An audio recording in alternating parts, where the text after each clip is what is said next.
আচ্ছা, পারফেক্ট ঘুমের রহস্যটা ঠিক কি? আজকে আমরা ঠিক এটাই জানার চেষ্টা করব। হুবারম্যান স্লিপ টুলকিটকে ভিত্তি করে আমরা পুরো ব্যাপারটাকে একটা ২৪ ঘন্টার সহজ গাইডে ভেঙে দেখব। মানে কিভাবে জটিল বিজ্ঞানকে আমাদের প্রতিদিনের জীবনে কাজে লাগানো যায়, সেটাই হবে আজকের আলোচনার মূল বিষয়। আচ্ছা, যদি এমনটা বলা হয় যে একটা দারুণ ঘুমের প্রস্তুতি আসলে ঘুম ভাঙার মুহূর্ত থেকেই শুরু হয়ে যায়, ব্যাপারটা শুনতে একটু অদ্ভুত লাগতে পারে, তাই না? কিন্তু এটাই সত্যি। একটা ভালো রাতের ঘুম কিন্তু হুট করে আসে না। এটা সারাদিনের ছোট ছোট ঠিক কাজের একটা ফল। দেখুন, আমাদের শরীরকে কখন জাগতে হবে আর কখন ঘুমাতে হবে সেটা বোঝানোর জন্য কিছু সিগন্যাল বা সংকেত লাগে। ভাবা যেতে পারে এগুলো হলো শরীরের জন্য কিছু অ্যালার্ম। আর এই সিগন্যালগুলো কি? আলো, তাপমাত্রা আর খাবার। এগুলোই আমাদের শরীরের ভেতরের ঘড়িটাকে, যাকে আমরা বডি ক্লক বলি, সেটাকে সেট করে দেয়। তো আসল কথা হলো, আমাদের শরীরে ঘুমের জন্য কোনো অন অফ সুইচ কিন্তু নেই, বরং শরীরটা সারা দিন ধরে বিভিন্ন সিগন্যাল গ্রহণ করতে থাকে। আর ভালো ঘুমের আসল কৌশলটা হলো দিনের শুরু থেকেই সঠিক সময়ে সঠিক সিগন্যালটা পাঠানো। ব্যাপারটা ঠিক এখানেই। তাহলে চলুন দিনের একেবারে শুরুতে চলে যাই।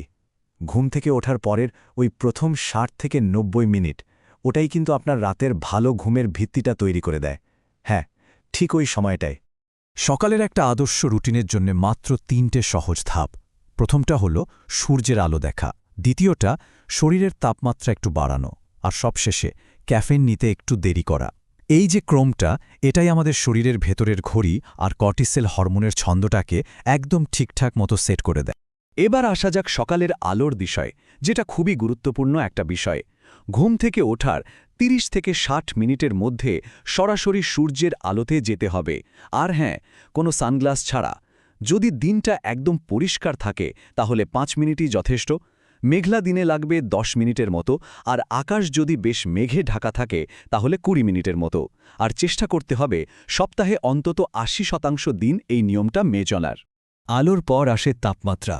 যখন আমাদের শরীরের কোর টেম্পারেচার একটু বাড়ে, তখন শরীর জেগে ওঠার জন্য একটা শক্ত সংকেত পায়।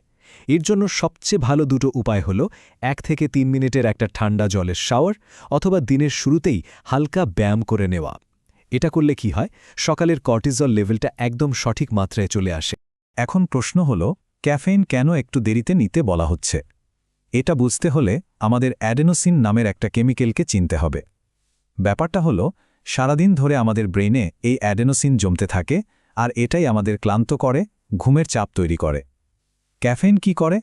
ও ঠিক এই অ্যাডেনোসিনের কাজটাকেই আটকে দেয়। তাই ঘুম থেকে ওঠার পর যদি অন্তত ৯০ থেকে ১২০ মিনিট অপেক্ষা করা যায়, তাহলে শরীর তার নিজস্ব কর্টিসোল ব্যবহার করে স্বাভাবিকভাবেই জেগে ওঠে।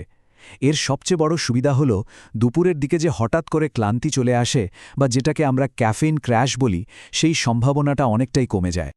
আচ্ছা, সকালের রুটিন তো হলো, এবার চলুন দিনের পরের ভাগে যাই, মানে দুপুরবেলার পর। এই সময়টায় আমাদের মূল লক্ষ্য হবে রাতের ঘুমটাকে সুরক্ষিত রাখা। মানে এমন কিছু কাজ এড়িয়ে চলা যা পরে গিয়ে ঘুমের ১২টা বাজিয়ে দিতে পারে। ক্যাফেইনের প্রভাবটা যে কতক্ষণ থাকে সেটা একবার দেখুন। এর হাফ লাইফ, মানে অর্ধেক হতে সময় লাগে প্রায় ৫ থেকে ৬ ঘন্টা। তার মানে কি দাঁড়ালো? ধরুন বিকেল ৪টায় কফি পান করা হলো, রাত ১০টার সময়ও কিন্তু তার অর্ধেকটা শরীরে রয়ে গেছে, আর ভোর ৪টেতেও প্রায় ২৫% সক্রিয় থাকে। ভাবুন একবার, এটা গভীর ঘুমকে কতটা নষ্ট করতে পারে। সুতরাং একটা সহজ নিয়ম মাথায় রাখা ভালো: বিকেল ৪টের পর ক্যাফিন একদমই না। আর যদি খুব খুব দরকার হয়, তাহলেও চেষ্টা করতে হবে সেটা যেন ১০০ মিলিগ্রামের বেশি না হয়। তো দিনের প্রায় শেষ ভাগে আমরা চলে এসেছি। এখন আমরা ঘুমের একেবারে ফাইনাল প্রস্তুতির দিকে এগোবো। এখানে আমরা কিছু আচরণগত কৌশল আর কিছু সাপ্লিমেন্টস নিয়ে কথা বলবো, যা ঘুমের কোয়ালিটি কয়েকগুণ বাড়িয়ে দিতে পারে। দেখুন, কিছু সাধারণ জিনিস তো আছেই, যেমন আই মাস্ক বা ইয়ার প্লাগ। কিন্তু একটা বেশ অবাক করার মতো কৌশল আছে। সেটা হলো, বিছানার পায়ের দিকটা যদি ৩ থেকে ৫ ডিগ্রির মতো উঁচু করে রাখা যায়। এতে কি হয় জানেন? এটা আমাদের ব্রেনের ভেতরকার আবর্জনা পরিষ্কার করা যে প্রক্রিয়াটা আছে, সেটাকে আরও উন্নত করে, যার ফলে পরের দিন মনোযোগও বাড়ে। সাপ্লিমেন্টের ক্ষেত্রে হুবারম্যান মূলত ৩টা জিনিসের কথা বলেন। ১. ম্যাগনেসিয়াম থ্রিওনেট, যেটা ব্রেনকে রিল্যাক্স করে। ২. থিয়ানিন, যা দুশ্চিন্তা কমাতে সাহায্য করে। আর ৩.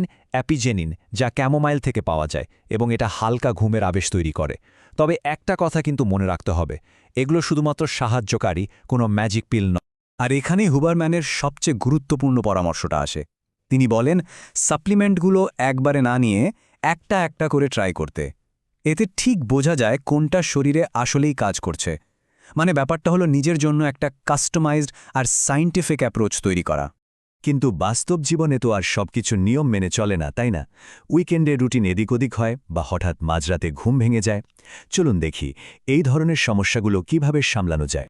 শরীরের যে নিজস্ব ছন্দ বা সার্কেডিয়ান রিদম আছে সেটা ধরে রাখাটা খুব জরুরি। তাই উইকেন্ডে চেষ্টা করতে হবে শোবার আর ওঠার সময়টা যেন স্বাভাবিক রুটিন থেকে 1 ঘন্টার বেশি না সরে যায়। এতে সোশ্যাল জেটল্যাগ নামের যে সমস্যাটা হয়, মানে উইকেন্ডের পর যে ক্লান্তিটা আসে, সেটা এড়ানো সম্ভব। আর যদি হঠাৎ মাঝরাতে ধরুন রাত ৩টের দিকে ঘুম ভেঙে যায়, তখন একদমই চিন্তা না করে NSDR বা নন স্লিপ ডিপ রেস্ট চেষ্টা করা যেতে পারে। যোগনিদ্রা বা বিভিন্ন সেলফ হিপনোসিস অ্যাপ ব্যবহার করেও শরীরকে আবার শান্ত করে ঘুমে ফিরিয়ে আনা যায়। তাহলে পুরো আলোচনার একদম শেষ পর্যায়ে আমরা চলে এসেছি। এখন সংক্ষেপে দেখে নেওয়া যাক ভালো ঘুমের জন্য কোন জিনিসগুলো একেবারে এড়িয়ে চলতে হবে আর কখন একজন বিশেষজ্ঞের সাহায্য নেওয়াটা জরুরি।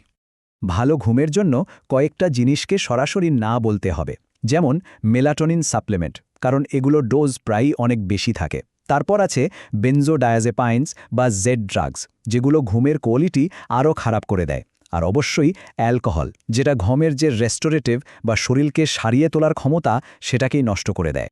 আর সবশেষে একটা খুবই জরুরি কথা, এখানে যে টুলগুলোর কথা বলা হলো সেগুলো সব চেষ্টা করার পরেও যদি ঘুমের সমস্যা থেকেই যায়, তাহলে কিন্তু অবশ্যই একজন বিশেষজ্ঞের পরামর্শ নিতে হবে। মনে রাখতে হবে এগুলো হলো ঘুমকে আরও ভালো করার উপায়, কোনো রোগের চিকিৎসার বিকল্প কিন্তু নয়। তো আজকের এই আলোচনা থেকে অনেকগুলো টুলস সম্পর্কে জানা গেল। এখন ভাবার বিষয় হলো, এই যে এতগুলো উপায়, এর মধ্যে কোনটা দিয়ে প্রথম শুরু করা যায়? কোন টুলটা সবার আগে নিজের ঘুমের রুটিনে যোগ করা যেতে পারে?